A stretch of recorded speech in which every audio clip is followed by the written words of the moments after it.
Welcome everyone. What I'd like to do today is provide some background on human resource perspective frame, including its assumptions, origins, contributions to changing management practices, and introduce you to the human behavior movement. The major point that I want to make is that the human resource frame is focused on people in the organization. This frame draws upon the field of social psychology and is based on the premise that organizations are inhabited by individuals who have needs, feelings, and dispositions, as well as possess the capacity to learn and defend established attitudes and beliefs, particularly their ways of doing work. It highlights the relationship between people and organizations, and it advances a simplistic yet important principle of effective leadership articulated by Chester Barnard in 1938. Chester Barnard was a past president of AT&T, and he noted that the key to successful organizations is to meet the needs of workers while getting the job done. The human resource perspective provides an additional and important dimension to understanding organizations and the nature of leadership. As we know, the structuralist frame focuses on what is good for the organization and emphasizes hierarchical structures and efficiency that not only alienated workers, but also wasted human talent. On the other hand, the human resource frame views people as the primary source of productivity in organizations.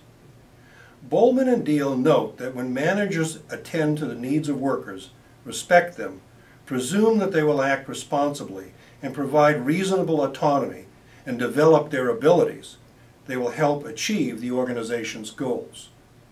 When this happens, organizations can be energizing, productive, and rewarding places to work, and help make the organization profitable, or in the case of schools, help all students learn at high levels.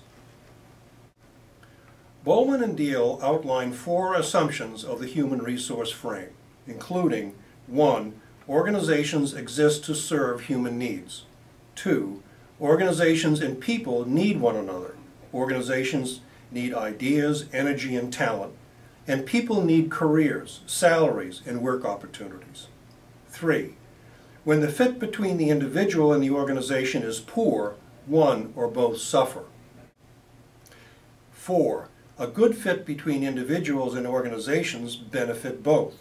In the best sense, human beings find meaningful and satisfying work, and organizations get the human talent and energy they need to be successful. This perspective had its beginnings with research studies conducted at the Western Electric plant during the 1920s and 1930s. As scientific management was applied to industry, there was a need to understand the human factors on production efficiency.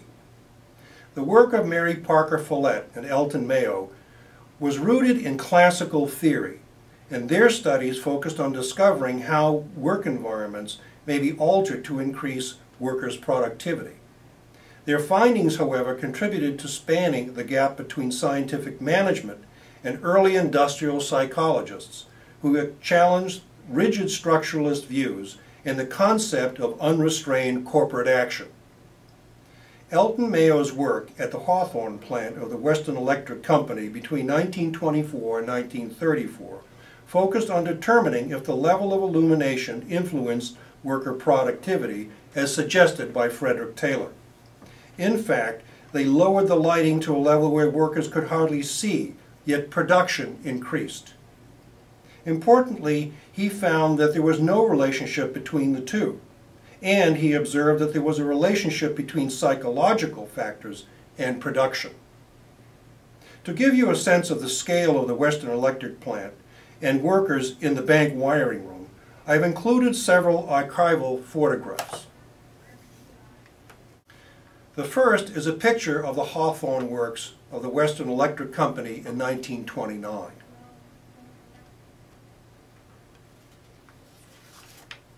And the second one shows relay assemblers in the bank wiring room in 1927.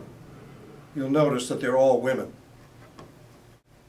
The bank wiring room study was conducted by Elton Mayo as a follow-up to test his findings on illumination. It should be noted that all of the workers in the telephone relay assembly room were women, a fact that was reported much later by feminist scholars, including Carol Gilligan in the 1970s. He used rest breaks, special lunch breaks, shorter work days and weeks, and kept records on productivity for a year. His findings included that 1. Production increased all year. 2. After the original work conditions were restored, production rose and remained high. 3. He found that informal social groups determined productivity, not just physical conditions, as was assumed by classical theorists like Frederick Taylor. He found that workers thought that participating in experiments was motivating or fun. When they worked at their own pace, it removed anxiety over production levels. Workers were motivated when they participated in projected changes. Over the experimental period, the group became more cohesive and mature, and affiliation, competence, and achievement were important needs of workers. In retrospect, it's important to note that when women workers in the bank wiring room were empowered to participate in making decisions that were important to them and their work, and when they were treated with dignity and respect, they gained ownership of how their work was performed.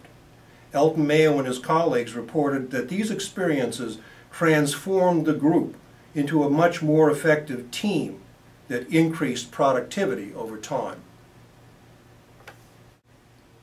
The Hawthorne effect was a term coined to explain this phenomenon. Mayo found that productivity did not depend on physical conditions or group placement, but that it resulted from the fact that under participatory leadership, groups of workers themselves developed cohesiveness and higher morale and shared values that were highly motivating. Based on Elton Mayo's work, several new concepts for administrators emerged, including morale, group dynamics, democratic supervision, personal relations, and behavioral concepts of motivation. Mary Parker Follett's research provided a rationale for the human relations or resource movement and helped lay the foundation for viewing organizations as social institutions, thinking about management as a social process that is situational and context-bound, and that authority didn't flow from the top of the hierarchy down to the bottom, but was influenced by the situation and people at multiple levels in the organization. Studies by Elton Mayo and Mary Parker Follett were followed by others. Some researchers and their emerging concepts include Kurt Lewin, who studied group decision-making and laid the foundation for contemporary organizational development, including PD and capacity building. Helen Jennings found that dominant, aggressive people were not perceived as leaders and are likely to be rejected and isolated by the group. Benjamin Woolman found that groups elected leaders who were perceived to have the ability or power to accomplish the task and were willing to accept responsibility.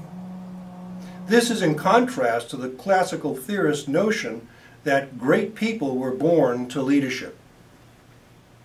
Robert Bales studied group member interaction patterns and reported that successful groups had someone who played two key roles, including task accomplishment and maintaining human relations.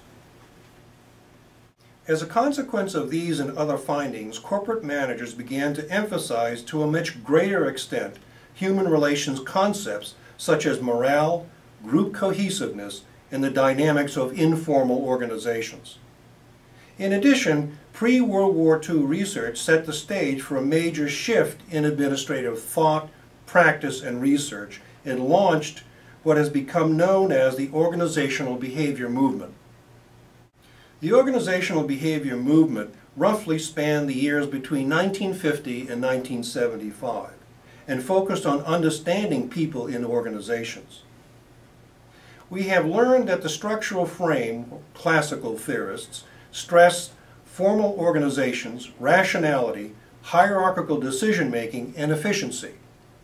The human resource frame, on the other hand, underscores the role of people in the organization and their contributions to its success.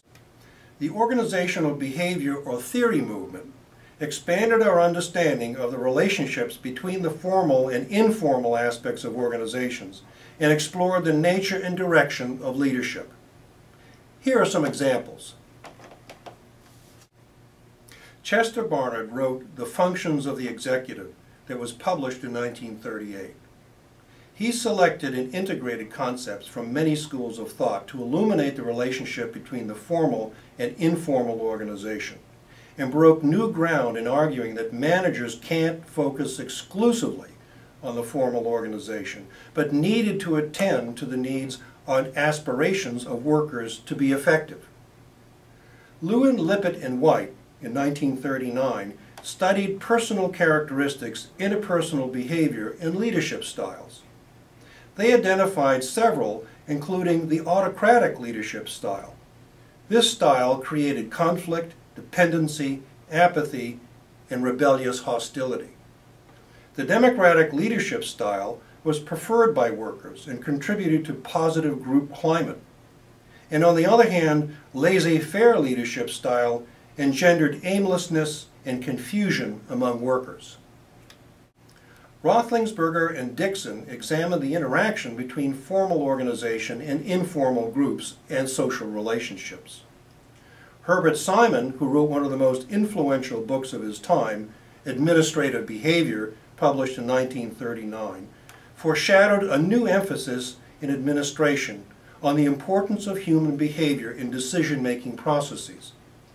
He later won the Nobel Prize for integrating concepts of human behavior and economics.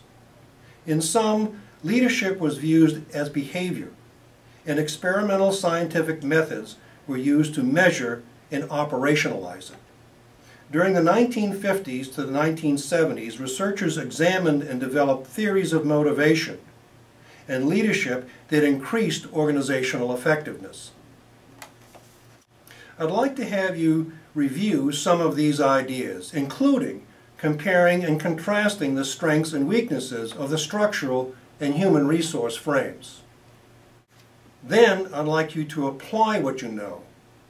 How do you use the idea of social groups to understand your organization and how to enhance your capacity to lead?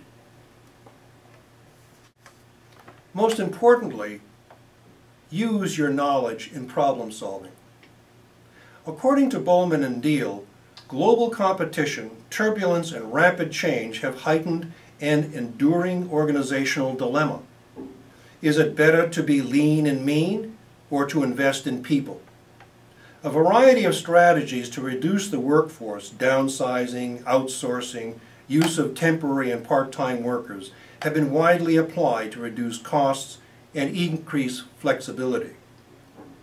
What are the real costs of these structuralist strategies, and what alternatives would you propose that may improve the long-term success of your organization?